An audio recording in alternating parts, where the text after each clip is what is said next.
Nakakalimutan nyo na yung ano nyo yung boundaries nyo Nakakalimutan nyo na yung boundaries nyo.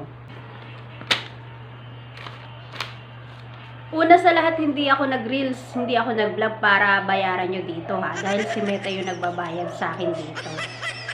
Nag-reels ako, nag-vlog ako para maging katawa-tawa sa paningin nyo. Hindi para magalit kayo. Pangalawa, hindi ako nag-board exam. Paano ako magbo-board exam? Hindi naman ako nag-college. Pinag-aaral ako ng mga magulang ko. Nag-asawa agad ako. Paano ako magbo-board exam? At lalong hindi ako nag-board exam para hindi irespeto ng mga katulad nyo na wala pa namang mararating kundi kusina kapag kakain at banyo kapag maliligo. Nagpakahirap akong mag-video, mag-edit at mag-voice over ng 7 minuto. Tapos hindi nyo panonoorin, tiisnabin nyo lang. Ang kakapal ng mga mukha nyo. Hindi nga kayo marunong mag-reels, hindi nga kayo marunong mag-vlog, hindi kayo marunong manood.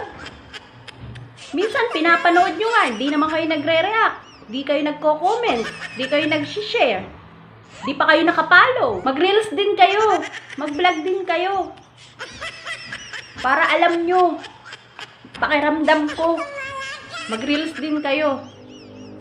Mag-vlog din kayo. Para makita nyo kung hanggang saan yung kaya nyo. Baka nga hindi pa kayo ma-monetize sa mga ugali nyo. Hindi nyo nga kayang magpatawa Hindi nyo rin kayang mag-voice over. Tapos ang tatamad nyo pang manood. Wala kayong mararating. Ako na nagsasabi sa inyo. Wala kayong lugar kay Meta. Manood ka na.